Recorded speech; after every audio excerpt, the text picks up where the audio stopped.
Okie doke. So, you know what? I was thinking, well, today's Boxing Day. I'm just going to do whatever the hell I want today, or whatever you want to call it.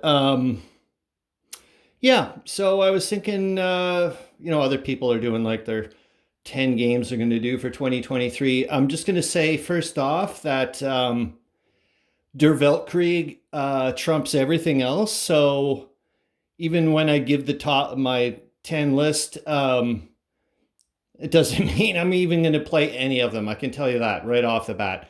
And secondly, um, the World Undone doesn't count. The Galicia, East Prussia, and hold on. Yeah, I thought I might as well do it here. It makes sense. Yeah, I don't want to turn on the other light. And the Serbia one, which should be released, I think, early 2023. Yeah, those don't count. Those are ongoing games. I mean, I'm going to be playing that constantly with Rob and whatnot, so that's not a, don't count that one. That series. I mean, give me a break. So I'm going to do 5 games that I've never played before that I would like to play in 2023.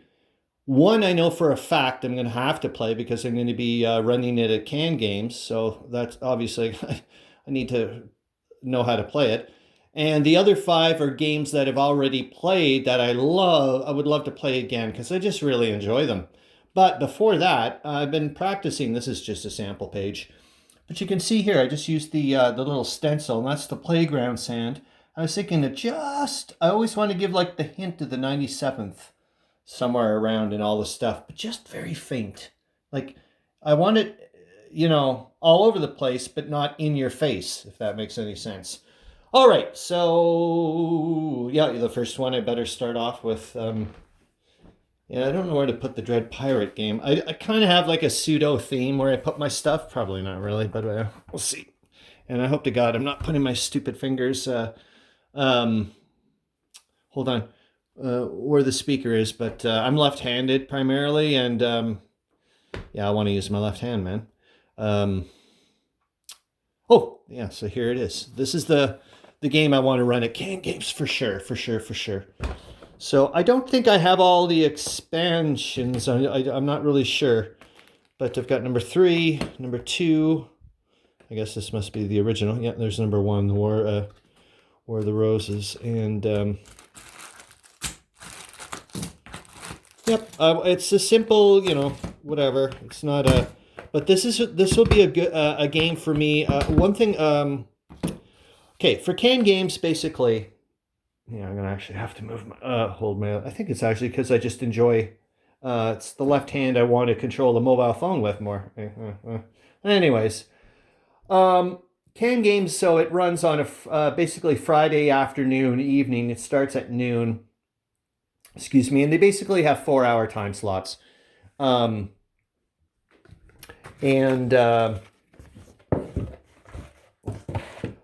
usually on Friday afternoons, there's not a lot of people running games. And so what I try to do is at least, and I find it's mostly people just picking up their registration stuff and all that, whatever, the little package and, getting to, just getting acquainted with things. Because like the marketplace isn't open yet. That doesn't get open till Saturday morning and so on and so forth. So there's not a lot of going on.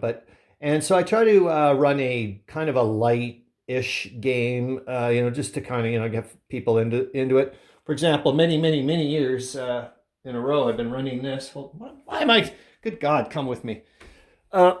Stefan, my son-in-law, has the other. I don't have all the ones. I think there's an American Civil War one. Oh, I love Pocket Battles, man. Like I said, it's just a super easy. Yeah, it's just a nice, fun, light game to get into get into Can Games kind of thing is what I'm saying. And I also have the Orcs versus Elves. But of course they're all interchangeable, so you can have the Macedonians versus the Elves and all kinds of stuff, and they all have their their little flavors. Just love these. Anyway, yeah, I could play these from. The only thing I wish they had was like some kind of terrain feature where terrain would have an impact, I guess. But If you can go online, there's actually people that have made an amazing artwork too. Like you could get, you could play like Star Wars pocket battles and so on and so forth. Yeah, Z-Man Games or Z-Man, I guess is the way it probably is. Um, yeah, I wish they had done more, man. Would have been, I think they could have, would have been a good moneymaker. But anyways, yeah. So that's what I do on the Friday afternoon. I try to run like a just a mellow, nothing like too, drive you nuts kind of stuff. And people go, hey, I'll just pick that up and play it or whatever. So I was like, you know what, I'm going to run this. And so that'll be the one of the 10. And well, and like I said, it's going to be a gimme for me because I have to learn how to play it. So that's one. And I'll show you since we're already over there. Just let me put my stuff away. Hold on. It'll be a game that I've already played before.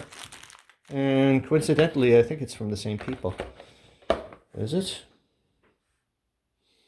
I think so. Hold on. We'll find out. Yes, it is. It's The Horse and Musket, Dawn of a New Era. The reason why I like it is it's, like I said, it's because it's not, a lot of the games, it's a period of history I want to learn about or I'm interested in already. However, I've only got so much time in a day. And like I said, Der Weltkrieg trumps everything else. So to still kind of get my gaming jollies with whatever, and actually I played this way before I ever played Der Weltkrieg. And I got the print and play version. It's just for a lot of the games, because I'm in Canada, man, by the time I get it over here, it's just like, it's way too expensive. Anyways, you will now get to see some of the work from essentially the second most important gaming company besides the miniature manufacturers and the game publishers, basically, is a local person, which I'm going to make a separate video, and show you all the stuff that this person's made for me. Steve Larkin, the proprietor for CustomGameBits. Without him existing, I'm not kidding. I'm not trying to be melodramatic or whatever here. You'll see some of I'll show you little tiny bits. He's had such an impact on my gaming experience that, God, I wouldn't even want to know, not having him, like not having his services, I'd be screwed. I'm serious. It's the quality of work. The customer service is just mind-boggling. It's just amazing. I mean, the first time I contacted him, it was for a product he doesn't even provide, for crying out loud. So I was like, how presumptuous is that of me, for crying, And I was like super exact with the specifications. I need sharp corners and blah, blah, blah. Anyways, and he came back and he provided me with a price. I was like, is this guy, like, does he know what the hell he's doing? But he does, trust me. And I'll tell you, okay, it was for miniatures. This is for bases, for miniatures. And I'm going to tell you one thing. I don't know about other miniatures people. The games I play, base width consistency is essential. If it's a fraction of a millimeter off, man, it's going to start screwing with things. And the reason why I ended up contacting him, and I thank God I found out quickly, I was going through another provider of the bases, and I noticed a slight deviation. Oh my God, you want to talk about a 5-alarm fire? Like I said, thank God I noticed early, because I was just starting to base the armies, and so that was the end of that. But I contacted him, and look, I trust him now. I still occasionally check QC, but when I first got his stuff, I was checking his like every third, like out with the ruler, match it. It's like, because I'm not messing around here. And he's so consistent. Steve Larkin, CustomGameBits. I'll provide an info link to his website. I can tell you that much.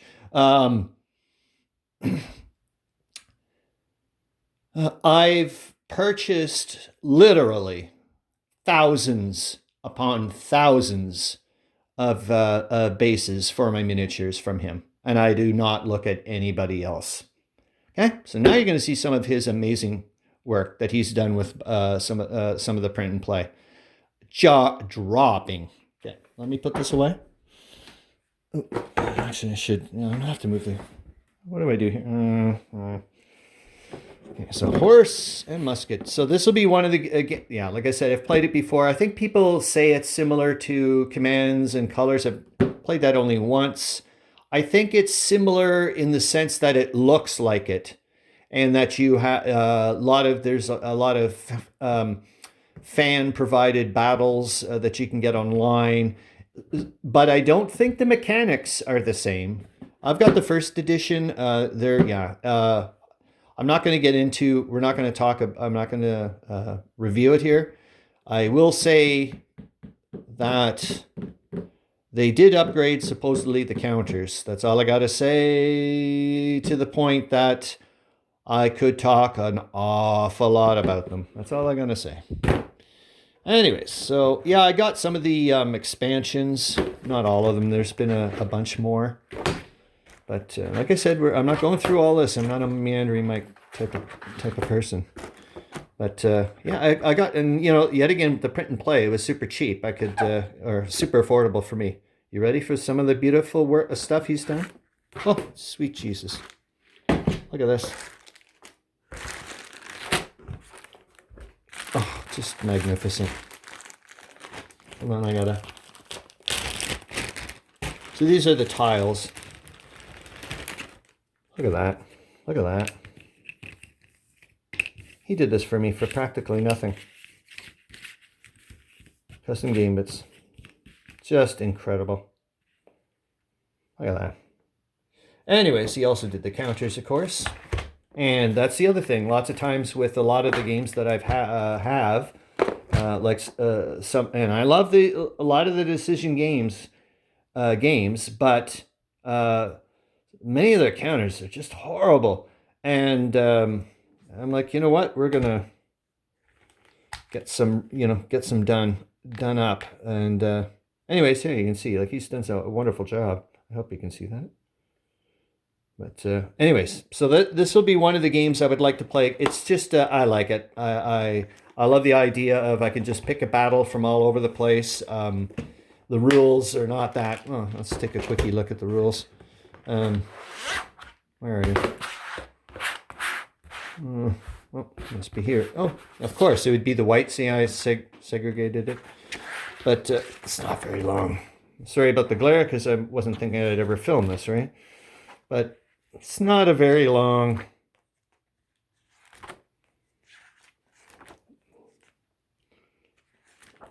Like, we're already here now into optional funkiness. So, that was that page 10 for crying out loud. Ta-da!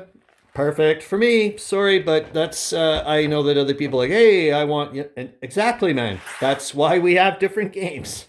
Well, at least that's the way I'm looking at it. Yeah, I'll do this later. Otherwise, we're going to go mental. So that's, what am I up to? 2 now? Let's pick a game that I haven't played that I want to play. Oh, yeah, of course. Rostov 41. So, come on, you. Ouch. Oh, man, am I ever going to have to redo this? So, yeah, Rostov 41. That's going to be definitely a gateway game for me for SCS.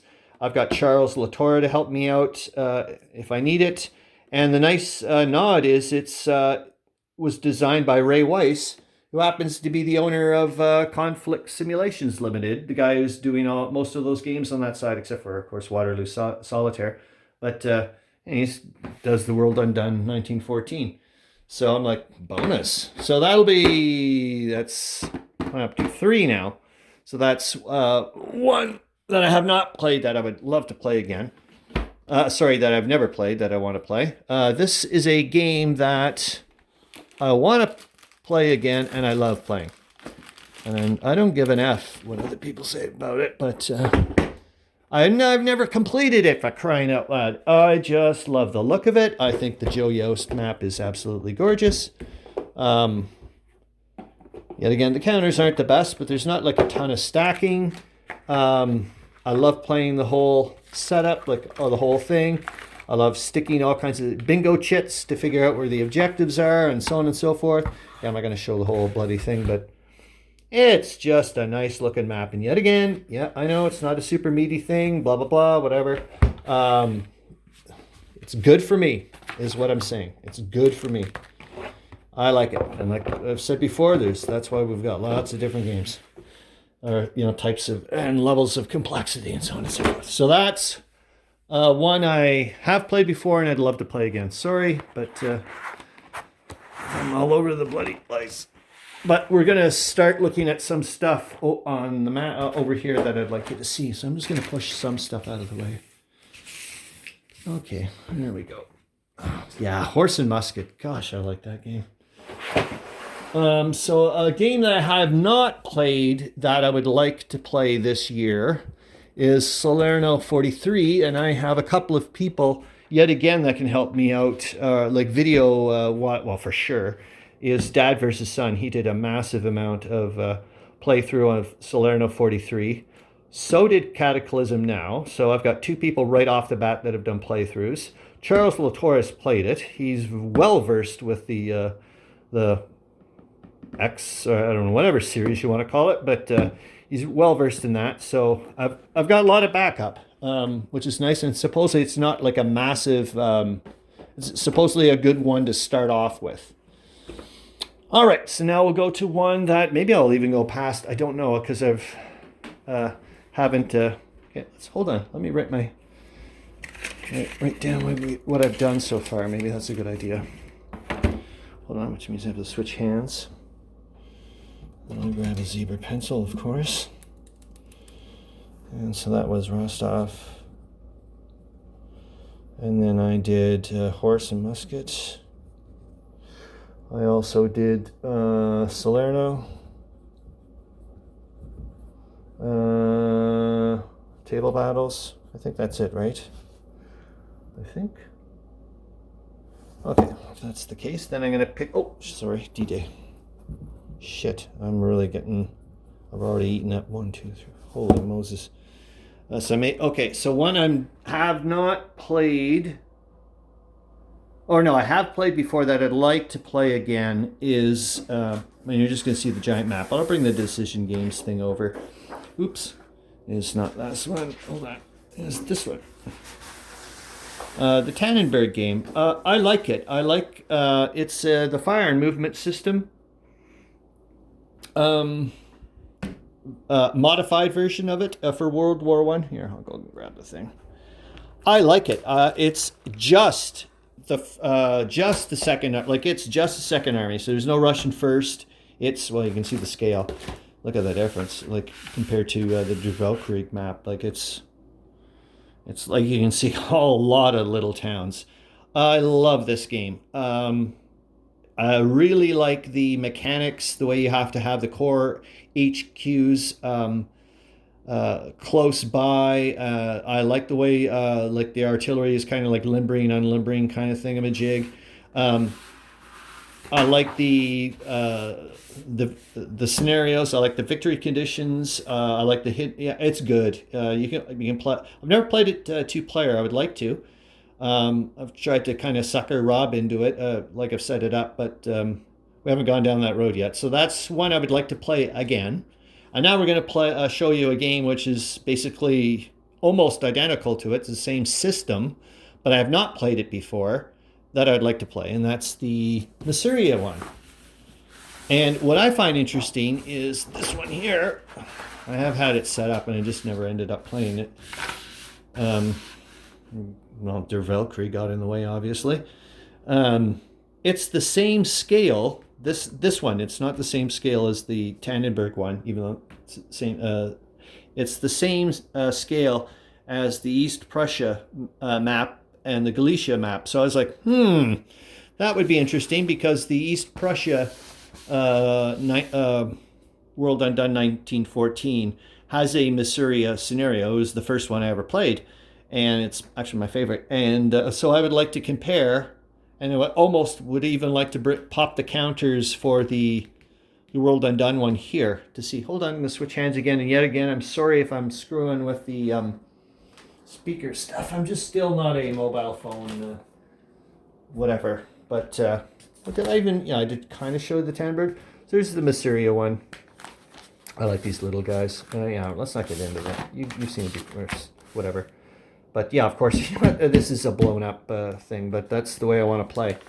And I also, yet again, because I don't know if I'm legally allowed, but come on, man, I'm promoting the bloody company. Oh yeah, so there's the some of the counters that I got done for I got from CustomGameBits. Just lovely, man. Just flippin' lovely. Nice and big. Anyways, yeah, I'm super duper ultra happy. Yeah, because it's like I love the game series, and I wanted to have, I wanted to push the boat out for the components and everything, and I get to do that, so I'm really happy. So yeah, that's the Mysteria one. I got the and the Tannenberg. So I'm up to 7. Holy shoot!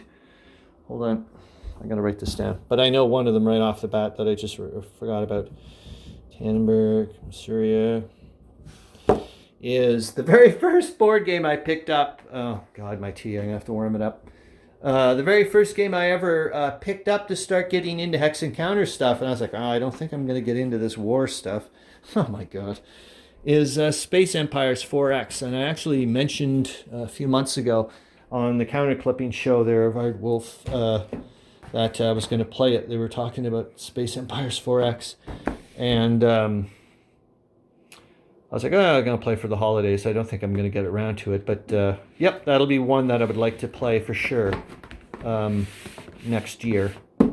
We'll see. Like I said, that was the very first one I ever wanted to play. And it was like, oh, goodness gracious. So that, what are we up to now? Hold on. It's 1, 2, 3, 4, 5, 6, 7, 8. So I've only got 2 more, eh? Okay. Space.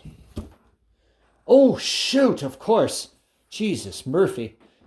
I certainly want to play this game, and it's a game I have not played, so I've only got one left to do. Okay, after this one. Oh, it's going to be tricky. Is Risk Europe? I really am interested in playing this. It looks very interesting. And probably by the time I even get close to even getting into it, maybe Meandering Mike is going to do his Risk thingamajig comparison and whatnot. But this looks like a lot of fun. And I'd like to play it. It's got some interesting looking components. And yeah, like I said, I got to get into it. I haven't... yeah, it just looks fun. So that's it. I've got one left, which could be one that I have not played before, or one that I'd like to play again. Oh God, that's gonna be a toughie, man. Because I like this one, Campaigns of Montrose. I've played that before, and it was an enjoyable game. Jeepers jumping. I would like to play the Litau Vorbeck one. I've heard some good stuff. I think even Centurion's review, I think I hopefully got the channel's name right. I think he did a review of it, and he or like he mentioned quickly when he was going through all his folio games and whatnot that he liked. Oh shoot, of course. Ooh, let's pick it. What the hell was I thinking? So I certainly would like to play this game again, because it's this will be nice math fun and games. We were commenting back and forth about this game. So this is the game that you can currently get from Excalibur Games. It's Tannenberg, and unfortunately they misspelled the name Tannenberg. They spelled it like Hindenburg. And it sucks too, because when you read the design notes, they mention that, we went through painstaking historicity and all this stuff. And it's like, oh man, I'm sorry. So this is a blown up version and enhanced through MS Paint of one of their maps. This would be the Excalibur version. So both versions, I think, no, the Excalibur, he went to a 3-color system, or he just screwed with it. But you'll see what I mean in a minute. And I'm not here to diss, whatever. And originally the Spence and Gable one is a 2-color system as well. So I just enhanced it a little bit and obviously blew it up. And you can see this little bingo chit. That's just showing me how far I've made in the progress. I'm using a website called HexTML. It's mostly for RPG-ish maps and whatnot, but I'm using it anyways. And you can actually even import pictures and pop them in as backgrounds and whatnot for hexes. So it's been wonderful. I made my own little towns. It looks nice. So we'll go to the, so I've got the Spence and Gable version and the Excalibur version. And this is what set me on the road to starting to make well, I've made counters before, but I was like really starting. I was like, okay, I've had enough of this crap. Both versions are god-awful. I'm sorry. They just are. Great game. I really enjoy this game for 3 pages. And what I've been doing is I was like, oh, well, Chris, you're not intelligent enough to like actually design a whole like game from scratch. So why not practice in a sense? And this game's small. It's only 3 pages. And you can upgrade it, or, you know, I don't know, whatever you want to call it. And so redo a map, redo the counters, edit the rules, make it a nice presentation. Look at other games that I like and the way they do their rules and so on and so forth, and steal, beg, and borrow, whatever, to make this a super nice version, and constantly, trust me, man, 100%, constantly give credit to Mr. Spence and Mr. Gable. Constantly. Are you kidding me? Give me a break. So, I'll show you. So this, I think, is just a photo version, but I like this game a lot. It's the only thing I will say, though, is the CRT for this game is a lot more forgiving as an attacker than other World War I games I've played. Like especially compared to The World Undone. Rob's constant complaints like, Jesus! I'm like, well, Rob, man, it's the way it goes. And it's and there's even bloody scenarios, different scenarios for this game. It's just crazy. Like, look, like, what happened if what happened with the Second Army clued in a bit earlier? And well done, man. Yeah. So here's the here we go. Richard Spence and James Gable. So anyways, I'll show you there. I'll show you my counters. And well, so far, but after now that Alberto has woken me up to vector graphics and spreadsheet stuff, that's these are gonna be going. That's yeah, okay, hold on. And this is when I started making the counters that I actually found discrepancies between the counters, strength points for some of the counters between the Spence and Gable, the very first edition, and the Excalibur version. And that's when I wrote to him, and it was also the Excalibur people, and I wrote to them saying, I was very nice, but I also wanted to purchase a bunch of copies of the game so I could give them away at my open house. Anyway, so that's the counters I'm doing. I think I just big borrowed and stole from some of those are my own. I grabbed my own font, but I think the background is probably no, actually that's now, but I mean, come on, what do you think? That was stolen probably from Welktrieg. So there we go. And now we're going to see some of the god-awful, oh Jesus, Murphy, man. And the replacement counters, like I said, are basically just the backs of cereal boxes. And I was like, okay, I can't handle this. No, not happening. So sorry. Come on, you. Come on, you. Come on, you son of a bitch. Oh, for a third arm, eh? Hold on. Enough of this shit. Yeah, I won't. I'll just show you some of the counters. So these are the originals. And you can see the 2-color system. It works. It's sufficient.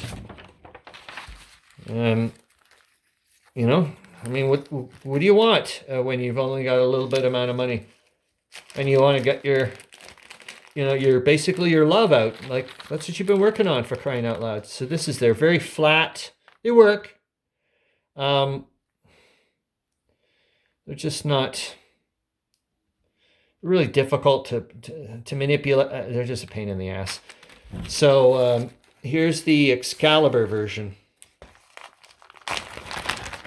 which I would assume is the exact same thing you'd get right now.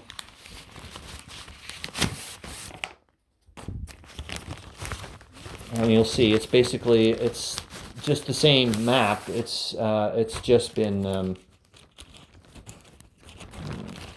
printed over like a reprint. It's the same paper. There's no way he whatevered. So here we go. As you can see, Excalibur Games, and you can see it's exact same paper, but you can see that it's been enhanced, or there's been a reprint. That's all he's done. And then the counters are these god-awful things. Oh, Jesus Christ. Hold on. Here I am saying I'm not going to diss. Oh, God almighty. So, but, look, man. Hello, that's the back of the counter. Even the thing fell off. Crying out loud.